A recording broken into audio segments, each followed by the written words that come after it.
히브리서 11장 7절 말씀을 한 목소리로 합독하겠습니다. 시작. 믿음으로 노아는 아직 보이지 않는 일에 경고하심을 받아 경외함으로 방주를 준비하여 그 집을 구원하였으니 이로 말미암아 세상을 정죄하고 믿음을 따르는 이 상속자가 되었느니라. 아멘. 착석하시겠습니다. 우리가 운전을 하다 보면은 중요한 것이 신호등이지 않습니까? 원래 신호등 처음에는 적색과 백색만 있었다고 합니다. 그래서 적색은 정지고 백색은 직진 가는 것이죠. 그런데 그 기차 건널목에서 한번 큰 사고가 난 것이 무엇이냐면은 적색 신호등이 깨져가지고 백색으로 보여서 진행불로 봤답니다. 그래서 엄청나게 큰 사고가 나가지고 그래서 백색보다는 녹색이 낫겠다 해서 적색과 녹색으로 했고 그 이후에 이제 황색이 하나 더 추가되었다고 합니다. 어쩌면 우리가 살아가면서 이 정지 신호가 참 중요하다고 할 수 있겠죠. 이 정지 신호는 우리에게 경고라고 할 수도 있을 것입니다. 오늘날 우리가 재난 문자를 받지 않습니까? 전염병 때문에도 재난 문자 받기도 하고 또 태풍이나 기상 이변 때문에 재난 문자를 받기도 합니다. 이것도 주의하라 또 경고하라라는 그런 의미를 담고 있다고 할 수 있을 것입니다. 우리 주님도 보면은 우리에게 은혜의 말씀 또 위로의 말씀도 많이 하셨지만은 경고의 말씀을 참 많이 하셨습니다. 그래서 우리가 항상 이 주님의 경고의 말씀에 귀를 기울여야 됩니다. 최초의 인간을 향한 경고의 말씀이 창세기에 나오죠. 창세기 보면은 3장에 보면은 동상 중앙에 있는 선악을 알게 하는 과실의 열매를 먹지 마라라고 하나님께서 말씀하셨습니다. 먹으면 정령 죽으리라라고 하는 그 말씀을 어기고 아담과 하와가 이 선악과를 먹음으로 인해서 죄가 세상에 들어오고 또 멸망의 길로 가게 되었습니다. 오늘 이 본문에서는 또 믿음의 사람 노아에 대해서 말씀하고 있는데 경고와 아주 관련성이 있는 사람이라고 할 수가 있을 것입니다. 믿음의 사람은 하나님의 경고하심을 무겁게 받아들이는 사람이어야 합니다. 노아는 하나님께서 주신 이 경고를 경외함으로 두렵고 떨리는 마음으로 받았다라고 말씀하고 있습니다. 여러분, 우리가 결론을 알고 이제 이 말씀을 보면은 뭐 그러려니 하겠지만은 결론을 알기 전에 이 노아에게 홍수가 내릴 것이다, 비가 내릴 것이다라는 이 말씀이 사람들에게 얼마나 위험성 있는 경고로 받아들였을까요? 오늘날 코로나도 그렇죠. 우리가 2019년에 코로나가 원래 발생하였는데 작년 2월 달에 그 신천지 확산이 아니었으면은 사실은 뭐 그냥 그러려냐고 넘어갈 줄 알았지 않습니까? 그런데 신천지 터지고 그러면서 1차 확산이 되어지고 2차 확산이 되어지고 지금 3차 확산까지 되어지고 있는데 지금 보면서 야, 이렇게 코로나가 우리의 삶을 송두리째 바꿔놓을 것이라고는 아무도 생각 못했을 것입니다. 그 당시도 마찬가지입니다. 이 홍수가 내릴 것이, 비가 내릴 것이다라는 이 말이 그 당시에 사는 사람들에게는 그렇게 경고가 되지 않았을 것입니다. 그런데 오늘 11장 7절 말씀 보십시오. 믿음으로 노아는 아직 보이지 않는 일에 경고하심을 받아 경외함으로 방주를 준비하여. 아멘. 여기 보면은 경외라는 단어가 나오는데 경외라는 단어는 하나님의 경고하심을 받았던 것이 경외다라고 말씀하고 있는 것입니다. 그래서 다시 한번 정리를 하자면은 하나님의 경고를 받아들이는 것이 하나님을 경외하는 것입니다. 다시 한번요. 하나님의 경고하심을 받는 사람이 하나님을 경외하는 사람이라고 할 수 있을 것입니다. 그러면은 다시 한번 말씀을 드리자면은 하나님을 경외한다는 것은 하나님의 경고를 받아들이는 사람이 하나님을 경외하는 사람이라고 할 수가 있을 것입니다. 그 당시에 많은 사람들이 믿지 않았습니다. 여러분, 우리가 소돔과 고모라 이야기도 잘 알지 않습니까? 소돔과 고모라에 천사가 찾아갔습니다. 그리고 롯에게 이야기하기를 이 소돔과 고모라가 곧 멸망할 것이니 이 도시를 떠나라 라고 이야기를 합니다. 그래서 롯은 그의 딸들과 그의 사위들에게 이 사실을 알립니다. 이 소돔과 고모라는 죄로 말미암아 곧 멸망하게 될 것이니까 떠나라 라고 이야기했을 때에 그들의 사위들은 농담으로 여겼다라고 말씀하고 있습니다. He was joking. 조크로 여긴단 말입니다. 농담으로 여겼다. 아이고, 자기들은 그런 일들이 설마 일어나겠습니까? 라고 생각하고 이야기했다는 것입니다. 여러분, 우리에게 하나님께서 여러 가지 경고를 주시죠. 이 경고 가운데서 우리가 심판에 대해서 말씀하실 때에 우리는 얼마만큼 무겁게 받아들이고 있는지를 생각해 보아야 될 것입니다. 하나님은 지금도 참고 인내하시며 이 심판을 기다리고 계신다는 사실을 기억해야 됩니다. 여러분, 노아의 방주를 지은 그 기간이 몇 년이라고 생각하십니까? 대부분 많은 사람들에게 물어보면 교회 좀 다녔다라고 하면 들은 것이 있어가지고 120년입니다 라고 이야기를 대부분 많이 합니다. 그렇죠? 실제로 성경 문제지 같은 데 보면은 노아의 방주를 만든 기간은 120년이다 라고 이야기를 합니다. 그런데 성경에서 어디에 노아가 방주를 만든 기간이 120년이라고 적혀 있을까요? 없습니다. 그러면 어떤 구절로 120년이라고 생각하는지 창세기 6장 3절에 보면은 6장 1절부터 보면은 이제 하나님의 아들들과 사람의 딸들이 결혼을 하게 되어집니다. 그런데 그 결혼해서 자식들이 나게 되어지죠. 그때 하나님께서 후회하시고 그 가운데 인간의 수명을 120년으로 했다라고 이야기를 합니다. 그러니까 그 사람들이 태어나봤자 노아의 홍수로 다 죽게 되어지니까 그것이 120년이다라고 주장하는 사람들이 있습니다. 그런데 좀 무리가 있는 것 같습니다. 제가 생각할 때는 그것은 죄로 인한 인간의 수명이 120년으로 보는 것으로 저는 그렇게 생각을 합니다. 그렇다면은 과연 이 노아의 홍수의 그 제작 기간은 얼마 정도 되었을까요? 여러 성경을 찾아보면은 창세기 5장 32절에 보면은 노아가 500세 되었을 때에 그의 아들이 셋이 있는데 함과 셈과 야벳이 있었다라고 기록하고 있습니다. 그러니까 500세 되었을 때에 함과 셈과 야벳이 있었고 7장에 보면은 홍수가 시작할 때가 노아가 600세 되던 해에 홍수가 시작되었다라고 말씀하고 있습니다.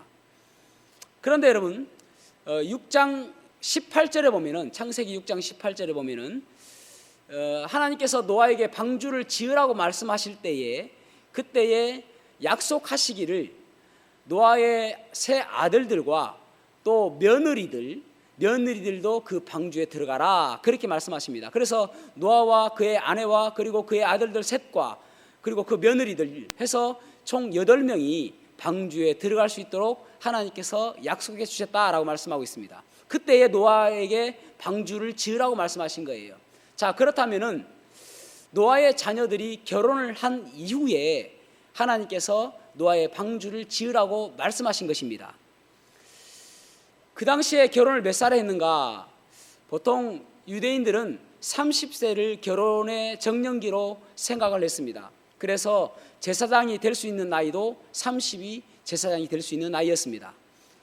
예수님께서 공생애를 시작하신 나이가 30이 된 이유가 무엇이냐면은 유대인들이 제사장으로 될 수 있는 나이가 30이 되었기 때문에 그렇습니다. 그러니까 적어도 이 함과 셈과 야벳이 30 정도는 되었을 때에 하나님께서 이 노아에게 방주를 지으라고 말씀하셨을 것이라고 생각을 합니다. 그렇다면은 적어도 노아의 나이가 530 정도 되었을 때에 노아에게 하나님께서 방주를 지으라고 말씀하셨을 것입니다. 그러니까 약 70년 내지 80 좀 더 기간을 길게 한다 할지라도 80년, 80년 동안 그 노아의 홍수를 대비해서 방주를 제작하는 기간이었을 것이라고 저는 생각합니다.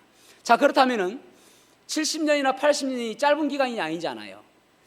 그 70년이나 80년 기간 동안 하나님께서는 여전히 기다리시고 하나님께서 참으시고 방주를 지을 때까지 인내하시는 것을 우리가 볼 수가 있는 것이죠.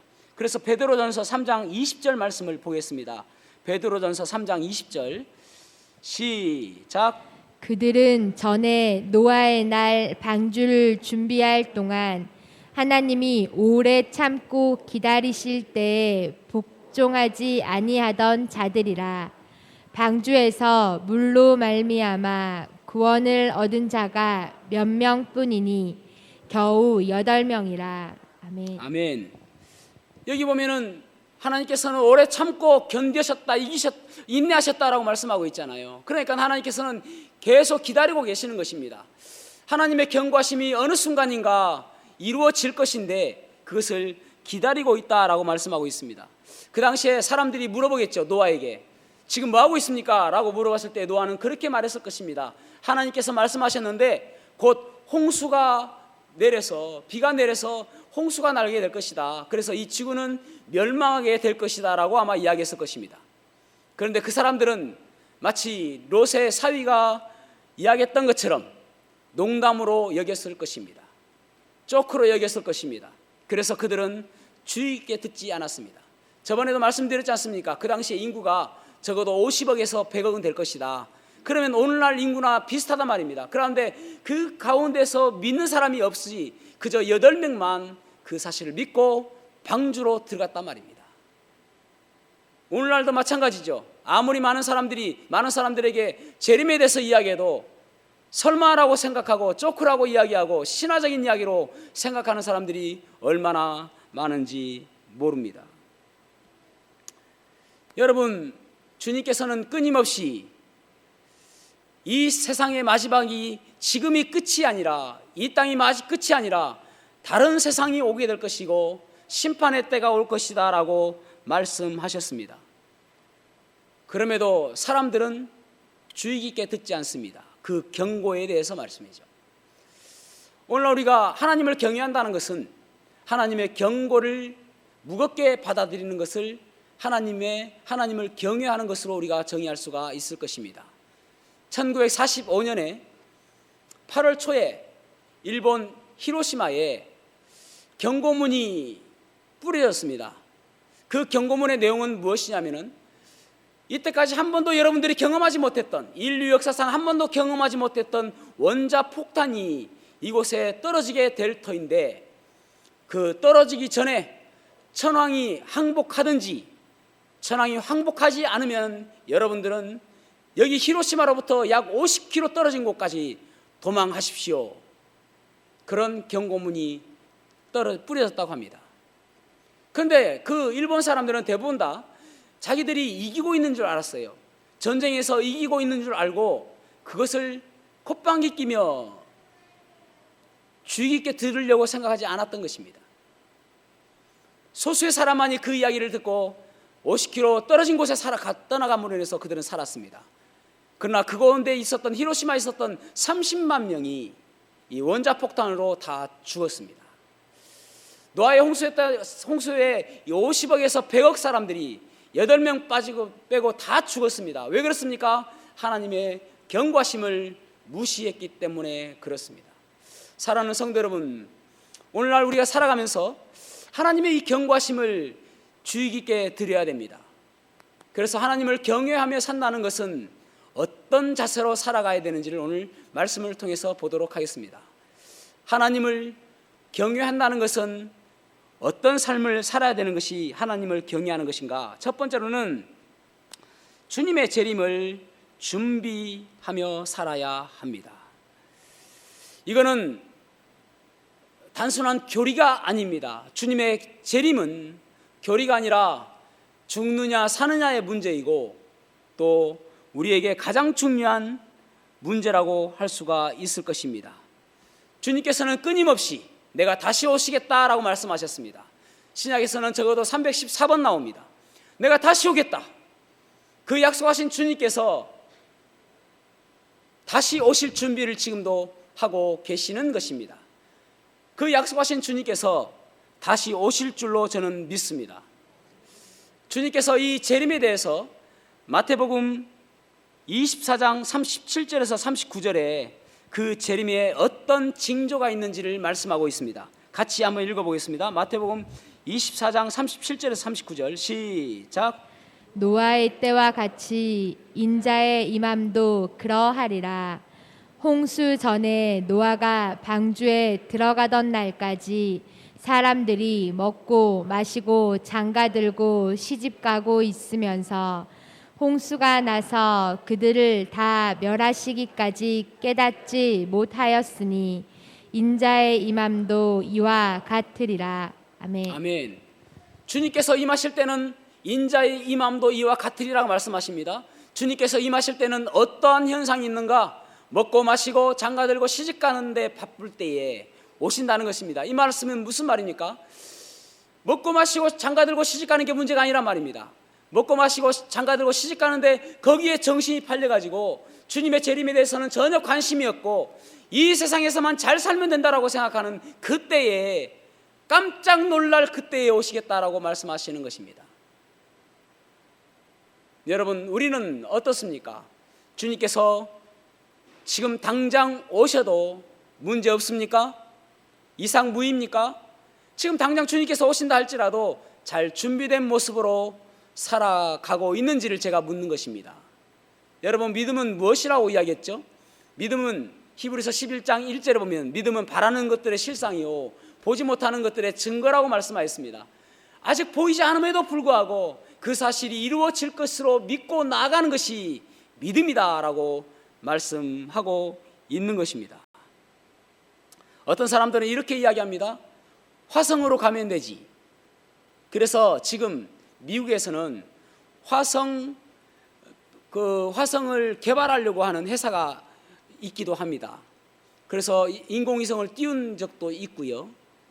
여러분, 화성으로 간다 할지라도 주님께서 재림하실 때는 우주적 종말입니다. 우주적 멸망입니다.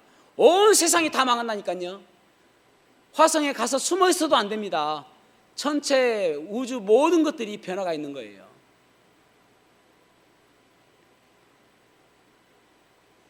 여러분, 코로나19 백신이 정답이라고 생각하는 사람들이 많습니다. 백신만 들어오면은 우리는 살 수 있을 것이다 라고 생각합니다.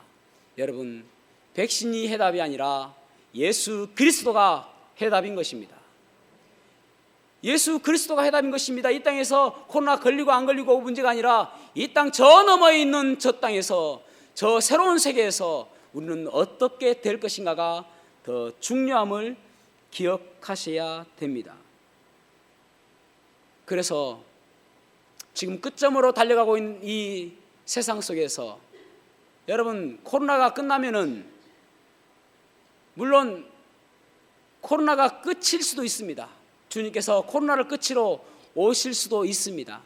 그러나 코로나가 끝나면은 마치 에이즈가 왔다가 또 메르스가 오고 사스가 오고 또 지금 코로나가 온 것처럼 또 다른 전염병이 올지도 모릅니다. 그 전염병이 올 때마다 우리는 주님께서 재림하실 날이 더 가까워 오고 있다는 사실을 기억하셔야 됩니다.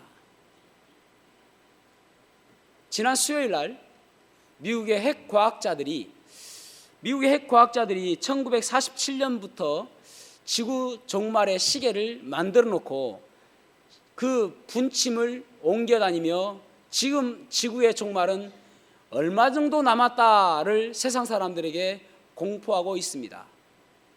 참고로 2015년에 지구 종말 3분 전이었습니다. 2016년에 지구 종말 2분 전이었습니다. 예전에 5분 전까지 여러분 들어보셨죠? 그러다가 2020년에 100초입니다. 100초. 올해 1월 27일 날, 지난 수요일 날 발표하기를 올해도 지난해와 동일하게 100초로 발표하였습니다. 1분 조금 넘는 시간이에요. 2분도 되지 않는 그 시간입니다. 이 사람들은 믿음으로 바라보는 게 아니에요. 이 세상을 바라보며 핵의 위험성이나 기후의 위험성이나 환경의 위험성이나 이런 것들을 바라보며 또 코로나를 바라보며 그러면서 지구의 종말은 앞으로 어느 정도 남았을 것이다 라고 이야기하는 거예요. 그런데 100초밖에 남지 않았다는 것입니다. 어쩌면 여러분 100초가 아니라 60초가 남아있을 수도 있겠습니다. 가까워오고 있는 것은 사실이란 말입니다. 그래서 우리가 매일매일 주님의 재림을 준비하며 살아가야 되는 것입니다. 두 번째로는, 그렇다면 이 주님의 재림이 가까울수록 우리는 무엇을 해야 될 것인가? 가족 구원에 힘써야 합니다. 자, 11장 7절 상반절만 읽어보겠습니다. 11장 7절 상반절 시작. 믿음으로 노아는 아직 보이지 않는 일에 경고하심을 받아 경외함으로 방주를 준비하여 그 집을 구원하였으니. 아멘. 경외함으로 방주를 준비하여 그 집을 구원하였으니, 그 집은 그 가족을 의미합니다. 방주를 준비함으로 인해서 그 가족이 구원받게 된 것입니다. 그래서 거룩한 씨앗이 8명으로 보존되어지게 된 것이죠. 여러분, 노아는 믿음으로 그의 가족들을 구원하였습니다. 여러분은 믿음으로 여러분의 가족들을 구원하였습니까? 여러분은 여러분의 믿음 때문에 여러분의 친척들이 구원받았습니까? 여러분은 여러분의 믿음 때문에 누군가가 여러분 때문에 구원받은 적이 있습니까? 우리나라의 새벽기도는 어떻게 시작되었냐면은, 길선주라는 그때는 이제 전도사님이었는데, 전도사님과 장로님 한 분이, 두 분이서 새벽기도를 처음에 시작했다고 합니다. 누구에게 새벽기도 나오라고 이야기하지 않고 그 두 분이 새벽기도를 시작한 것입니다. 새벽에 무릎 꿇고 하나님께 기도했는데, 그 기도 제목은 무엇이었냐면은 가족 구원과 민족 구원이었습니다. 하나님, 우리의 가족을 구원하여 주십시오. 이 민족을 불쌍히 여겨 주셔서 이 민족이 구원받을 수 있도록 도와주십시오. 그것이 그들의 기도 제목이었습니다. 그런데 이 새벽 기도가 점점 사람들에게 입소문을 타게 되어지고, 그러면서 누구에게 이 새벽 기도에 나오라고 이야기하지 않음에도 불구하고 400명의 사람이 모여서 기도하게 된 것이 새벽 기도의 시작이었습니다. 여러분, 그들은 더 많이 달라고 기도하지 않았습니다. 그들은 사업이 더 잘 되라고 기도하지 않았습니다. 그들은 건강하게 해달라고 기도하지 않았습니다. 그들은 자녀가 잘 되게 해달라고 기도하지 않았습니다. 그들의 기도 제목은 오직 가족 구원과 민족 구원이었습니다. 그러면서 그 새벽 기도가 평양 대부흥운동이 부흥운동으로 발전하게 된 것이죠. 여러분, 우리가 주님 만났을 때에 가장 큰 상은 무엇일까요? 사도 바울은 그가 끊임없이 열심을 다해서 주님을 섬겼던 그 원동력이 무엇인가 하면은 주님을 만났을 때에 보상받는 것이었습니다. 그래서 디모데후서 4장 7절에 보면은 내가 선한 싸움을 싸우고 나의 달려갈 길을 마치고 믿음을 지켰으니 이제후로는 나에게 의의 면류관이 예비되었으므로, 그렇게 말씀하고 있습니다. 그 주님 만났을 때 받은 그 면류관을 바라보며 기뻐하는 마음으로 주의 사역을 감당한 것입니다. 그런데 여러분, 우리가 주님 만났을 때에 가장 값진, 가장 귀한, 가장 큰 보상은 무엇일까요? 영혼 구원입니다. 저는 가끔 그렇게 부담을 느낄 때가 있습니다. 주님, 제가 사역하면서 제 사역을 통해서 몇 명이나 구원받았을까요? 주님께서 무화과 잎을 들주시며 열매를 찾으시는 것처럼 나의 분주함과 나의 노력과 나의 여러 가지 잎들 가운데서 열매를 찾으실 터인데, 가장 귀한 열매는 영혼 구원의 열매인 것입니다. 그래서 전도서 12장 3절 말씀 보십시오. 전도서 12장 다니엘 12장 3절 말씀 보십시오. 다니엘 12장 3절 시작. 지혜 있는 자는 궁창의 빛과 같이 빛날 것이요 많은 사람을 옳은 대로 돌아오게 한 자는 별과 같이 영원토록 빛나리라. 아멘. 아멘. 많은 사람들을 옳은 대로 인도하는 사람은 영원토록 별과 같이 빛날 것이다 라고 말씀하고 있습니다. 그런데 무엇보다도 1년에 한두 번 만나는 멀리 있는 사람이 아니라 우리의 가족부터라도 구원받도록 여러분 해야 되지 않을까요?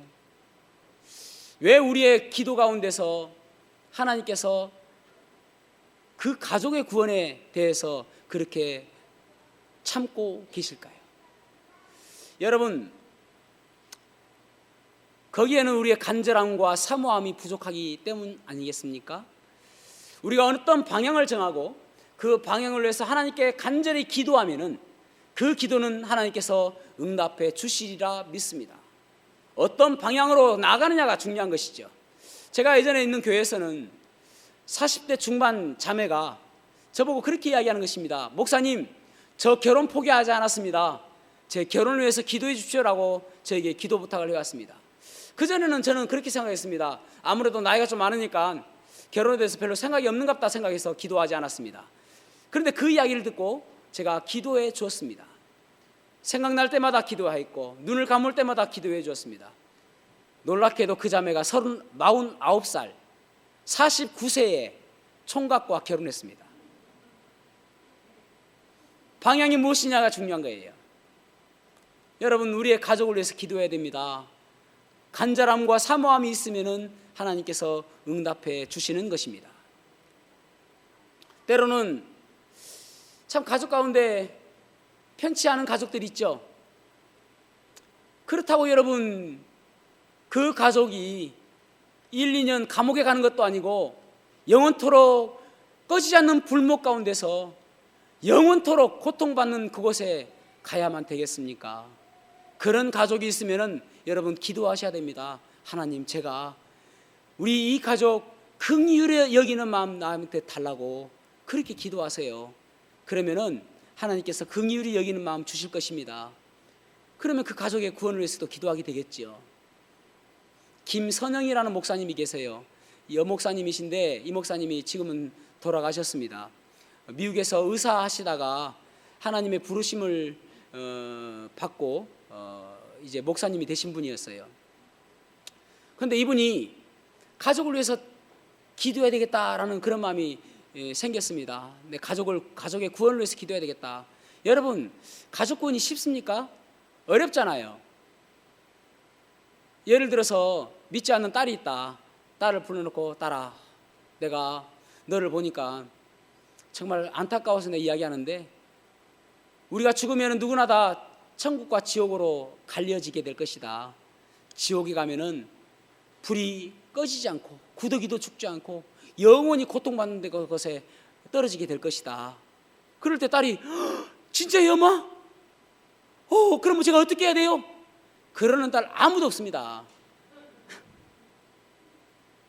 아이고 엄마, 뭔 그런 이야기를 하세요. 그럴 딸이 더 많아요. 여보, 오늘 우리 교회 갑시다. 교회 가서 당신도 구원받고 같이 천국 갑시다. 그러면은 남편이 그래, 같이 가지. 그런 남편이 어디 있습니까? 아이고 요즘에 TV도 안 봐, 뉴스 봐, 다 코로나 걸려. 그 교회 가면은 가지마 당신도. 그럴 남편이 더 많은 거예요. 그렇죠? 가족 구원 쉽지 않습니다, 여러분. 그래서 이 김선영 목사님은 보따리 싸들고 기도원 들어간 거예요. 3일간 금식 기도를 합니다. 하나님, 내 가족 구원하여 주십시오. 눈물로 기도합니다. 내려와 보니까 씨도 안 맥혀요. 3일 금식 기도 했는데. 그래서 다시 또 3일 또 짐 싸들고 또 금식 기도하러 올라갑니다. 기도원에. 3일 금식 기도하고 내려오니까 조금 달라졌어요. 아직 아니구나. 또 3일 금식 기도하러 또 올라갑니다. 또 3일 금식 기도하고 내려왔어요. 그래서 기도하니까 깨어져 있어요. 여러분, 무엇이 문제입니까? 간절함과 사모함이 우리에게 있어야 되는 것입니다. 시편 56편 8절에 보십시오. 시편 56편 8절에 나의 유리함을 주께서 계수하셨나니 나의 눈물을 주의 병에 담으소서. 이것이 주의 책에 기록되지 아니하였나이까. 아멘. 옛날 고대 사람들은 자기의 눈물병이 있었다고 합니다. 그래서 슬플 때 눈물을 흘릴 때마다 눈물을 받는 거예요. 그 병에.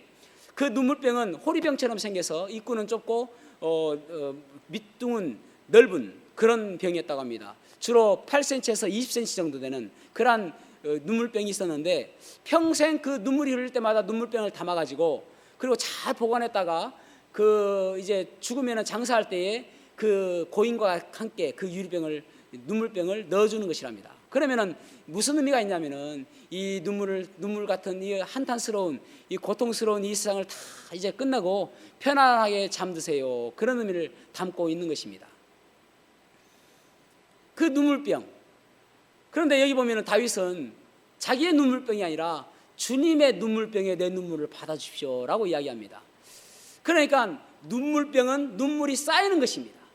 우리 주님께서 눈물이 쌓이는 것을 바라보시고 어느 정도 쌓였을 때 그 기도를 들어주신다는 것입니다. 주님이 눈물병에 쌓이는 것 보고 불쌍히 여겨주시고 도와주십시오, 그런 의미를 담고 있는 것입니다. 여러분, 눈 올 때 보았습니까?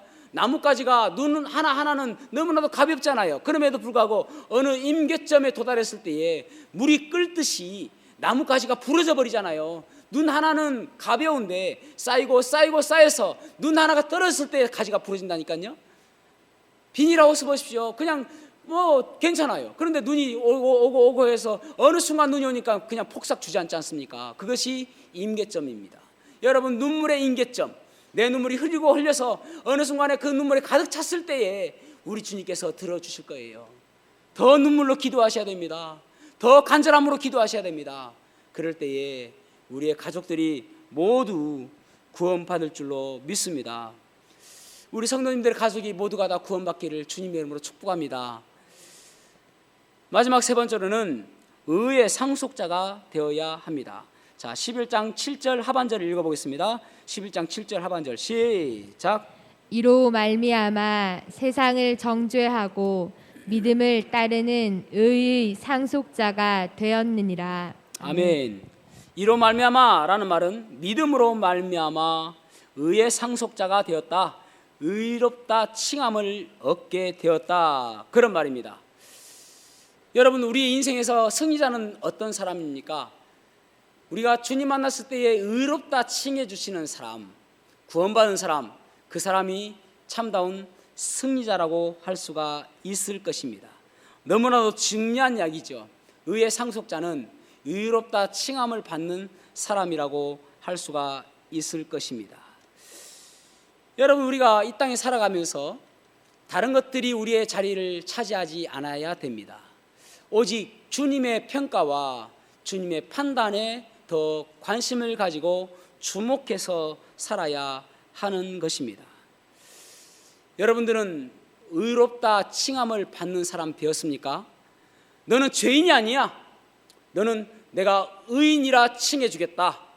너는 이제 사망에서 생명으로 옮긴 사람이다 라는 칭찬을 받는 사람이십니까?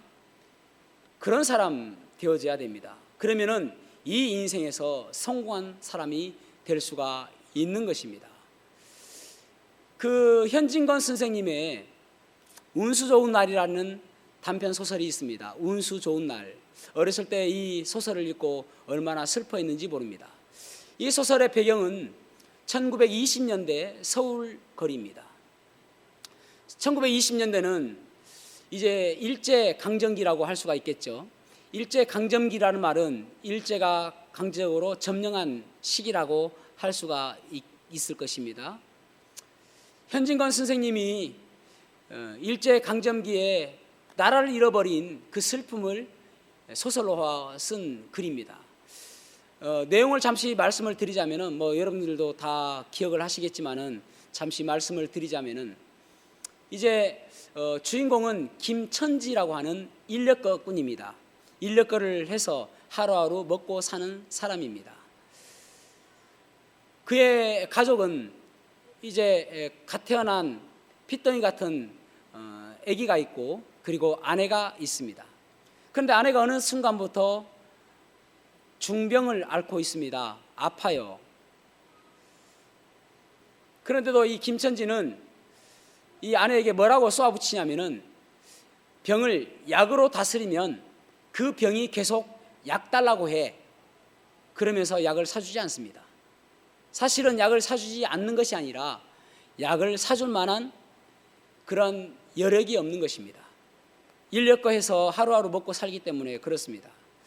어느 날 날씨가 궂은데 또 인력거를 끌고 나가려고 하는데 아내가 붙잡습니다. 여보, 오늘 안 나가면 안 돼? 라고 물어보는 거예요. 이야기하는 것입니다. 그때에 아내를 바라보며 일 안 하면은 먹을 것이 산에서 떨어진대? 그렇게 쏘아붙이고 인력거를 끌고 일을 하기 시작합니다. 그런데 그날따라는 왜 그렇게 일이 잘 되는지 손님을 내려주면은 또 바로 손님이 타고 또 어떤 경우는 장거리까지 할 정도로 일이 너무너무 잘 되는 거예요. 그래서 스스로 생각할 때, 야, 오늘 정말 운수 좋은 날이다. 내가 진짜 돈 많이 벌었다. 오늘 내 생애 최고의 행복한 날이다. 운수 좋은 날이다 라고 생각을 했습니다. 집으로 오는 길에 친구를 만나서 막걸리를 한 잔 마시고, 또 아내가 아침에 이제 뭐 설렁탕이 자꾸 먹고 싶다, 설렁탕 국물을 마시고 싶다라는 그런 이야기를 들어서 설렁탕도 한 그릇 사가지고 아내를 만나러 집으로 돌아옵니다. 비는 추럭추럭 내리고 있는 그 상황 속에서 대문을 딱 여는데 인기척이 나지 않습니다. 보통 같으면은 아파서 기어가는 목소리라도 여보 왔어? 라고 하는데 그날은 어쩐 일인지 아무 소리도 나지 않고 갓난아이의 젖을 빠는 소리밖에 들리지 않는 것입니다. 그 젖을 빠는 소리도 꿀꺽꿀꺽 넘어가는 그런 소리가 아니라 아주 말라버린 그런 소리가 나는 것입니다. 문을 열어보니 아내는 죽어 있는 것입니다. 자기는 돈이 너무나도 잘 벌리고 자기는 너무나도 운수 좋은 날이라고 생각했는데 실상은 가장 운이 없는 날이었던 것입니다. 가지 말라고 잡았던 그 아내의 손을 뿌리치지 않고 그냥 있었으면 얼마나 좋았을까. 그러면 아내의 그 임종을 보았을 텐데 그것도 보지 못하고 가장 불쌍한 사람이 되어버린 것입니다. 여러분 생각해 보십시오. 나는 지금 내 눈앞에 있는 것들 때문에 운수 좋고 내 눈앞에 없는 것 때문에 운수 없는 것처럼 생각하고 있지는 않습니까? 세상 사람들은 주식을 해서 돈을 많이 벌었다, 또 비트코인을 해서 돈을 많이 벌었다. 그런데 나는 그것도 하지 못했고 그래서 내가 마치 운이 없는 사람처럼 생각하고 있지는 않습니까? 세상 사람들은 돈을 많이 벌었고 세상 사람들은 사업이 잘 되어지고 이 코로나 상황 속에서도 뭔가 잘 되는 것처럼 보여지는데 나는 왜 이렇게 안 되지라고 운수 없는 사람처럼 생각하고 있지는 않느냐는 것입니다. 여러분, 그것이 우리의 운을 좌우하는 게 아니에요. 우리의 진정한 운수는 주님 만났을 때에 천국 가는 것입니다. 여러분, 의롭다 칭함 받는 것입니다. 여러분, 그래서 세상 사람 바라보며 부러워하지 마십시오. 세상 사람들을 바라보며 내가 예수님 믿는 것 때문에 내가 초라한 것처럼 보이지는 것, 그렇게 부끄러워하지 마시기를 바랍니다. 내 안에 있는 예수 그리스도 때문에 자랑스럽게 생각하시고 기쁨 가운데 생각하시고 더욱더 소망 가운데 살아가시기를 바랍니다. 없는 것이 중요한 게 아니라니까요. 그것이 다가 아니니까. 바울 사도는 로마서 1장 16절에 내가 복음을 부끄러워하지 아니하노니 이 복음은 모든 믿는 자에게 구원을 주시는 하나님의 능력이 됨이라, 그렇게 말씀하고 있습니다. 여러분, 복음이 부끄럽지 않다니요. 그 당시 얼마나 많은 사람들이 복음을 부끄러워했는지 모릅니다. 왜냐하면 그때는 복음 때문에 많은 사람들이 죽었기 때문에, 복음을 선포하다가 그들은 끌려가서 죽었기 때문에 복음은 그들이 감추고 싶은 비밀이었습니다. 그래서 그들은 땅 속으로 들어갔어요. 카타쿰이라고 하는 땅 속에 들어가서 그들은 땅 밖으로 나오질 않았습니다. 그런데 바울 사도는 복음이 부끄럽지 않다고 하는 거예요. 왜냐하면 이 복음이 아니면 사람을 살릴 수 있는 방법이 없기 때문에 그런 것입니다. 복음만이 유일한 해답이고 복음만이 유일한 대책이기 때문에 그렇습니다. 오늘날 여러분, 코로나 때문에 많은 교회들이 손가락질 받습니다. 혐오시사라고 이야기합니다. 어떤 교회는 계란을 던져가며 교회가 왜 여기 있느냐라고 이야기하는데, 여러분, 우리가 부끄러워할 필요가 없는 거예요. 그렇게 하든 말든 간에 그 사람을 살릴 수 있는 오직 유일한 방법은 예수 그리스도밖에 없는 것입니다. 그 사람이 구원받을 수 있는 오직 유일한 방법은 예수 그리스도밖에 없는 것입니다. 복음은 우리가 자랑해야 될 것이지 부끄러워해야 될 것이 아님을 기억하셔야 됩니다. 왜냐하면 우리에게는 주님 만날 날, 그것이 더 중요하기 때문에 그렇습니다. 이 세상이 다가 아니에요. 이 세상에 운수 없다고 생각하지 마시기 바랍니다. 우리에게는 하늘의 소망이 있기 때문입니다. 기도하시겠습니다.